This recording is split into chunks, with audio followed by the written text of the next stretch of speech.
Des deux pièces qui pointaient maintenant sur la barricade de la rue de la Chanvrerie, l'une tirait à mitraille, l'autre à boulet. La pièce qui tirait à boulet était pointée un peu haut, et le tir était calculé de façon que le boulet frappait le bord extrême de l'arête supérieure de la barricade, l'écrêtait et émiettait les pavés sur les insurgés en éclats de mitraille. Une fois les combattants chassés du haut de la barricade par le boulet et des fenêtres du cabaret par la mitraille, les colonnes d'attaque pourraient s'aventurer dans la rue sans être visées, peut-être même sans être aperçues, l'escalader brusquement et, qui sait, la prendre par surprise. « Il faut absolument diminuer l'incommodité de ces pièces, dit Enjolras, et il cria « Feu sur les artilleurs !» Tous étaient prêts. La barricade, qui se taisait depuis si longtemps, fit feu éperdument. 7 ou 8 décharges se succédèrent avec une sorte de rage et de joie. La rue s'emplit d'une fumée aveuglante et, au bout de quelques minutes, à travers cette brume toute rayée de flammes, on put distinguer confusément les 2/3 des artilleurs couchés sous les roues des canons. Ceux qui étaient restés debout continuaient de servir les pièces avec une tranquillité sévère, mais le feu était ralenti. « Voilà qui est bien, dit Bossuet à Enjolras. « Succès !» Enjolras hocha la tête et répondit « Oui, encore un quart d'heure de succès et il n'y aura plus 10 cartouches dans la barricade. » Il paraît que Gavroche entendit ce mot. Courfeyrac, tout à coup, aperçut quelqu'un au bas de la barricade, dehors, dans la rue, sous les balles. Gavroche avait pris un panier à bouteilles dans le cabaret, était sorti par la coupure et était paisiblement occupé à vider dans son panier les gibernes pleines de cartouches des gardes nationaux tués sur le talus de la Redoute. « Qu'est-ce que tu fais là » dit Courfeyrac. Gavroche leva le nez. « Citoyen, j'emplis mon panier. Mais tu vois non pas la mitraille !» Gavroche répondit « Eh bien, il pleut. Après !»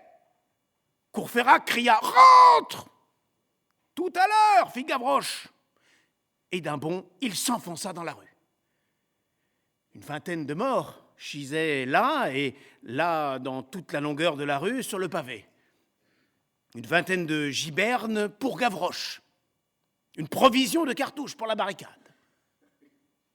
La fumée était dans la rue comme un brouillard. Quiconque a vu un nuage tomber dans une gorge de montagne entre 2 escarpements à pic peut se figurer cette fumée resserrée et comme épaissie par 2 sombres lignes de hautes maisons. Elle montait lentement et se renouvelait sans cesse. De là, un obscurcissement graduel qui blêmissait même le plein jour. C'est à peine si, d'un bout à l'autre de la rue, pourtant fort courte, les combattants s'apercevaient. Cet obscurcissement, probablement voulu et calculé par les chefs, devait diriger l'assaut de la barricade, et cela fut utile à Gavroche. Sous les plis de ce voile de fumée, et grâce à sa petitesse, il put s'avancer assez loin dans la rue sans être vu. Il dévalisa 7 ou 8 premières gibernes sans grand danger. Il rampa à plat ventre, galopait à 4 pattes, prenait son panier aux dents, se tordait, glissait, ondulait, serpentait d'un mort à l'autre et vidait la giberne ou la cartouchière comme un singe ouvre une noix. De la barricade, dont il était encore assez près, on osait lui crier de revenir, de peur d'appeler l'attention sur lui. Sur un cadavre, qui était un caporal, il trouvait une poire à poudre. « Pour la soif !» dit-il en la mettant dans sa poche.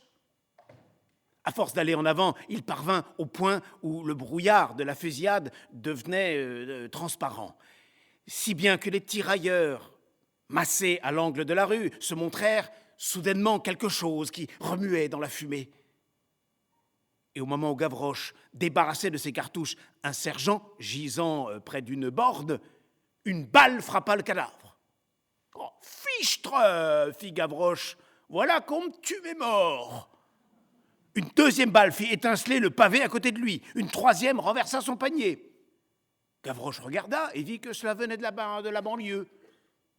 Il se dressa tout droit, debout, les cheveux au vent, les mains sur les hanches, l'œil fixé sur les gardes nationaux qui tiraient, et il chanta « On est les à Nanterre, c'est la faute à Voltaire, et bête à pas les os, c'est la faute à Rousseau. » Puis il ramassa son panier, il remit, sans en perdre une seule, les cartouches qui en étaient tombées, et avançant vers la fusillade, alla dépouiller une autre giberne.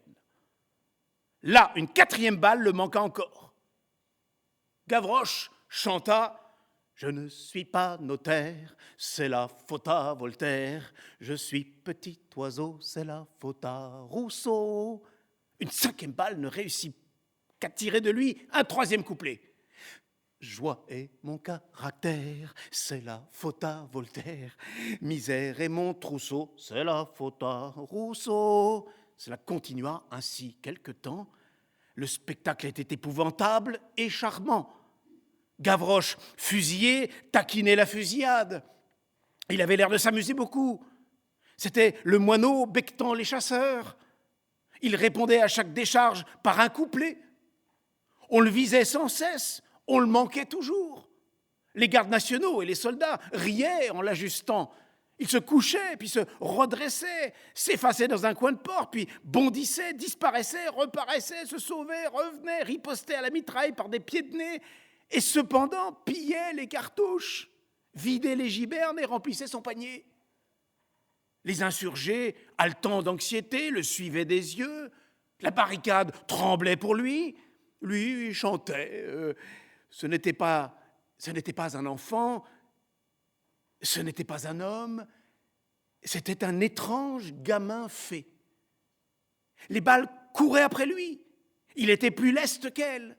Il jouait on ne sait quel effrayant jeu de cache-cache avec la mort. Une balle pourtant, mieux ajustée ou plus traite que les autres, finit par atteindre l'enfant feu follet. On vit Gavroche chanceler, puis il s'affaissa. Toute la barricade poussa un cri. Mais pour le gamin toucher le pavé, c'est comme le géant toucher la terre. Gavroche n'était tombé que pour se redresser. Il resta assis sur son séant, un long filet de sang rayait son visage. Il éleva ses deux bras en l'air, regarda du côté d'où était venu le coup et se mit à chanter. « Je suis tombé par terre, c'est la faute à Voltaire. Le nez dans le ruisseau, c'est la faute... » Il n'acheva point. Une seconde balle du même tireur l'arrêta court. Cette fois, il s'abattit, la face cachée contre le pavé, et ne remua plus. Cette petite grande âme venait de s'envoler.